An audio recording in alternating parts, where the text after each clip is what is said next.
మద్యం ఓ మహమ్మారి.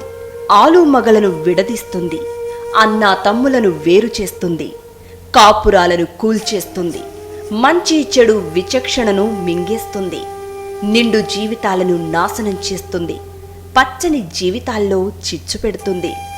అటువంటి మద్యం చేతుల్లో చిన్నాభిన్నమైపోయిన గాథలు ఎన్నెన్నో.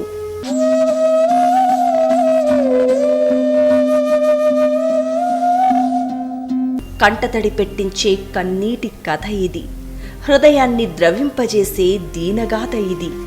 ఇందులో వెంకటేశ్వరమ్మ చేసిన తప్పేంటి? పసి వయసులోనే పసుపు కుంకాలను పోగొట్టుకోవడానికి ఆమె చేసిన పాపమేంటి? ఒక్క వెంకటేశ్వరమ్మ మాత్రమే కాదు, ముత్తమ్మ, సావిత్రమ్మ వంటి దాదాపు 30 మంది మహిళలు సారాయి మహమ్మారికి తమ 5వతనాన్ని బలిచ్చారు. కూలీనాలీ చేసి రక్తాన్ని చెమటగా మార్చి కష్టపడి కూడబెట్టిన డబ్బును ఫూటుగా తాగి ఇల్లు ఒళ్ళు గుల్ల చేయడమే కాకుండా తాగిన మత్తులో భార్యా బిడ్డలను నానా బాధలు పెట్టి చివరికి బ్రతుకును కడతేర్చుకున్న మందుబాబులకు కేర్ ఆఫ్ అడ్రస్ కేతవరం.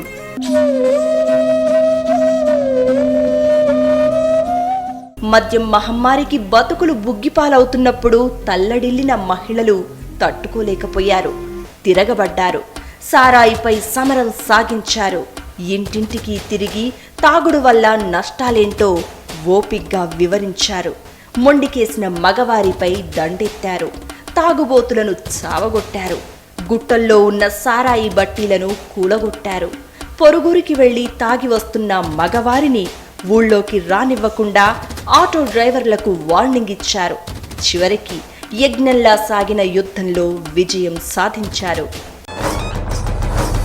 ఆరంభమౌ ప్రచండమైన యుద్ధమే అఖండమైన శంకరావలాపనే పూరించుదాం. జాతి ప్రీతిగాంచ ఖ్యాతి పదములోన యుద్ధ రీతి నీతిగానే విజయము సాధించుదాం. ధైర్యవంత మా భావన, శౌర్యవంత మా స్పందన, ఓటమిద ఆక్రందన ఎంచుకో.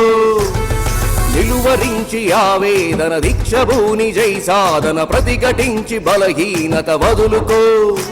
బ్రహ్మాండమంత నిలదీసిన ఒంటరిగా వెలివేసిన సంకల్పం సడలకుండా నడుచుకో. పిల్లల చదువులు సవ్యంగా సాగాయి, అందరి బతుకులు బాగయ్యాయి.